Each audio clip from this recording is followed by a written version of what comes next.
Thank you very, very much for buying Lights, Mirrors, Action, a guide for transforming the lives of caregivers and stroke survivors. My name is Dr. Kenneth Monaghan. I'm a university lecturer. I'm a neuroplasticity expert. I'm now obviously the author of this book, and I'm hugely passionate about trying to develop a stroke survivor and caregiver's home as an ideal place for them to carry out their physical rehabilitation after stroke. I think the starting point is to just give you a little bit of background of myself. I was born in the northwest of Ireland, and I have been a physical therapist for the last 32 years. Over much of that time, initially um, I initially specialised in sports medicine, and I did my master's degree and my physical therapy, my PhD degree in the area of motion analysis and wondering and investigating why certain injuries were happening, specifically chronic ankle instability injuries. But over the last 20 years, I've really specialized in the area of neurology, and I've always been working in rehabilitation units. I worked in Florida in Fort Lauderdale between 1993 and 96 and had a fantastic experience there where I worked with some of the absolute best physical therapists, neurology specialists that I've met over the years. I suppose one of the things that happened to me over the years was that I used to work as a community physiotherapist so many times, going into people's houses and, meeting people who had had strokes, meeting caregivers who were so overwhelmed with everything that was happening, really struggling to know how they could help their stroke survivors, and, really crying out for guidance and for information that would help them with that. So over the last 2 to 3 years, I've decided that I was going to try and develop a book that was very easy to read, first of all, that it definitely, you didn't have to be an allied health professional person to read the book. So it would be written in very easy to understand language. However, within the book, there are at least 140 footnotes of gold standard evidence, references, and citations that healthcare professionals or non healthcare professionals can follow up afterwards, which backs up and strengthens the information that's in the book. So the book was very much to be read by people who weren't professionals, and it was also written to emphasize that Lights, Mirrors, Action is very much a kind of model of care that I've noticed over the last 20 years working in neurology rehabilitation. I've noticed that a huge part of the benefit of therapy is based on the psychology of the patient and the belief systems the patient have on how well the therapies will do for them. And so I would feel that, 80% of the success of treatments that I've done over the years is very much based on the psychology, that patient, that physiotherapist or physical therapy patient relationship that you have. And this determines so much of the outcomes that come afterwards. So the provision of the exercises and the programs is very much a minor part of the information in the book.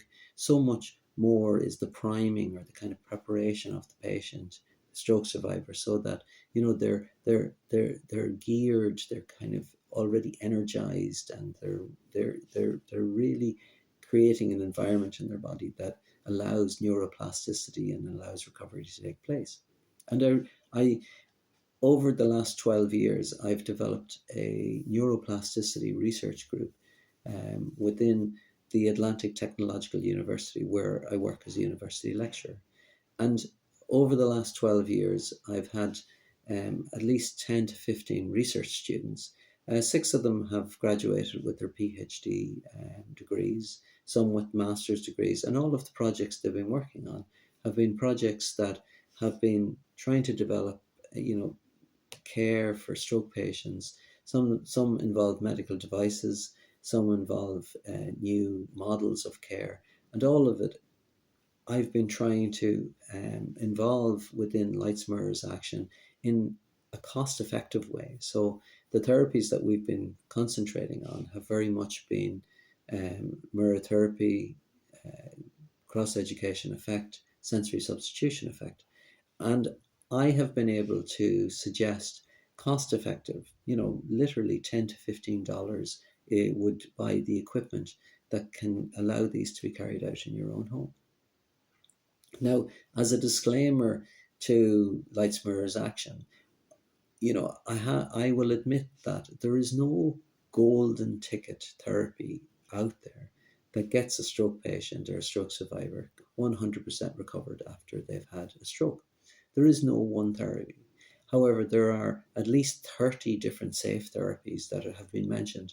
And a very good resource to look up these therapies is Tom Balchin's series of stroke books, where he discusses many of them. However, I felt that when I was writing Lights, Mirrors, Actions, to kind of reduce, the fatigue that patients experience and people in general experience from having too much choice, that we would limit the therapies to just 6. And those therapies are walking, they're stretching, they're cross-education, mirror therapy, sensory substitution. Those are the therapies that I feel are enough and sufficient to allow good recovery to take place. So my goal was to make, stroke rehabilitation possible in a person's own home.